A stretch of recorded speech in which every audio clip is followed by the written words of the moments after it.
All right, so 8-1 sounds good. To come on the road in front of 101,000 people, really hard place to play. Like we said all week, they have great players, and you saw a number of those guys show up today, make huge plays for them. Really, we have a really cool group of players to see them come together, and a lot of storylines in there. To go on the road and win, regardless of what their record was. This is a hard place to play. In my opinion, if you look at the last few years, they played much better at home than the road. So this was very challenging, and said, we'd like to really get back after a game off of not running great. So 63 carries, 390 yards rushing, against best players high school can provide is pretty impressive for our guys. Pretty cool day for Q. It is his 19th birthday today, so to come in here and carry the ball 34 times for over 200 yards, pretty special by him. Questions? Lane, after that first quarter, the kind of scoring back and forth, and the middle part of the second quarter into the third, the defense seemed to kind of maybe figure something out. What did y'all see, and then what kind of y'all maybe adjust or just get them to figure out? We got a little more basic, and we're able to stop the run a little better. We did not do that well in the first half or some in the third quarter. Running back is an elite player, obviously, you can see his speed and runs 10-3. So I thought we did a better job with that, and a little bit of bend don't break going on. Just after last week and heading into a bye, how big was this for you guys? It was huge. This would not be a good feeling up here, after a good start of the season of 7-0, and then to go 0-2 and sit in a bye. Byes to me always stink when you lose because you're sitting there and you can't win again. And when you win, it's kind of like, well, good, you watch half the teams lose and you get healthy. So this is coming at a really good time. We are not healthy. We have a lot of banged up players, a lot of them that are playing out there in very limited roles, significant players. So it was great to have some guys step up and made some significant special teams plays. Really good punt there at the end, milking it and putting them back there. And the guys executed a fake fake punt. They ended up getting us a field goal. Whose call was that fake punt? Was that you? Was that Marty? Just kind of where it come from? That's me, so I would tell you the same. We didn't make it. I'm not trying to take credit.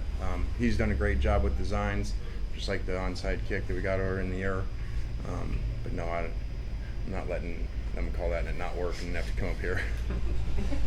I know it's kind of obvious getting Zach back is good, but what kind of a spark did that give to the offense, having more multiplicity in the backfield?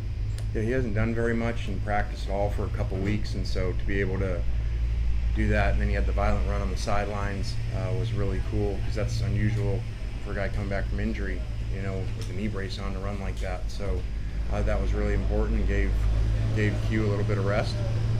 Not a whole lot of it, but that was really big. And this is the third game, 2 SEC games, and the Georgia Tech of over 60 carries in a game.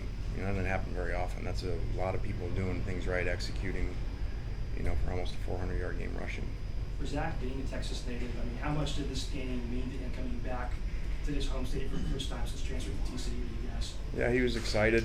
Still not 100%. Would have scored on that one run, had he been.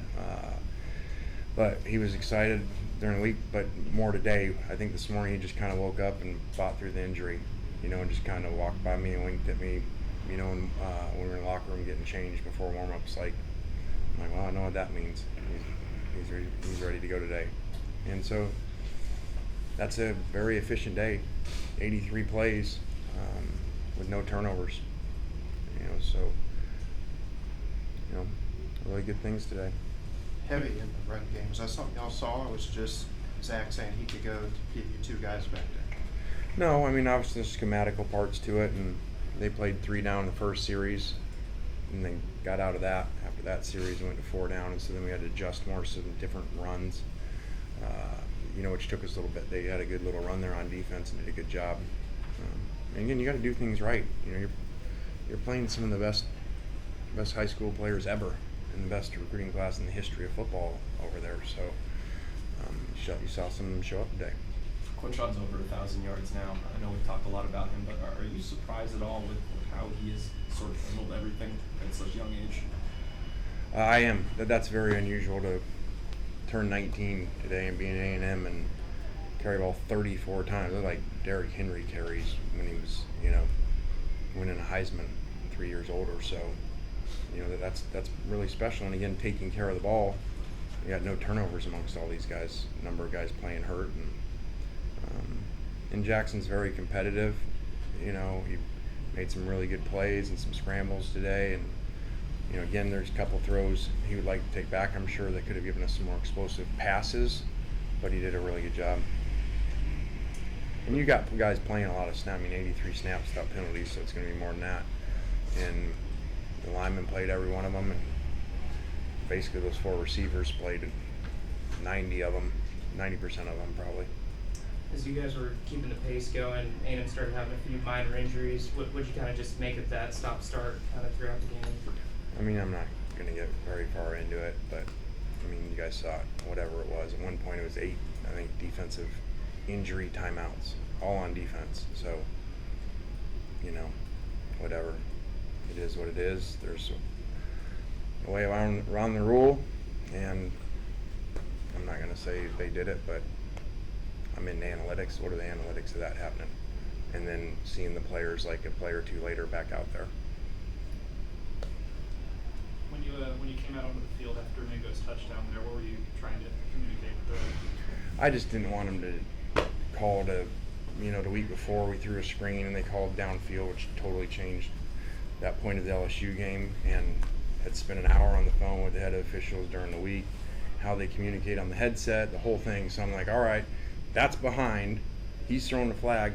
The line judge has a headset with him, and he's supposed to tell him it's behind because they said it the other way last time, which they did. They officiated right. They threw it, and then they picked it up after talking, and then they reviewed it just to make it more interesting, so we could celebrate again. You touched on it earlier here, but what was your message to the guys after the win, heading in now to this break? Get healthy, take care of yourselves, do a good job with academics, and we only got 3 regular season games left against 3 really good teams in the SEC with a lot for stake. Coach, when there is a kind of war of words between yourself and Coach Fisher and other coaches in the SEC, how does that affect your motivation heading into each week? Is that something that you personally use to kind of push yourself and the team on towards successes like tonight? Yeah, I don't give you coach speak, so yeah, that's real. Most coaches say say no, but yeah, that's real. When someone attacks you personally and calls you and my good buddy Coach Saban, that were both clowns, you take that personal. So glad we won. Thanks. I guess I can be a clown for Halloween now. Seemed like you had a couple conversations with maybe an A&M player or two. What was that about? I'm just having fun with them. Those kids are, highly energetic and like a lot of 5 stars. Kind of fun to mess with. So it was all good. Anything else for Coach?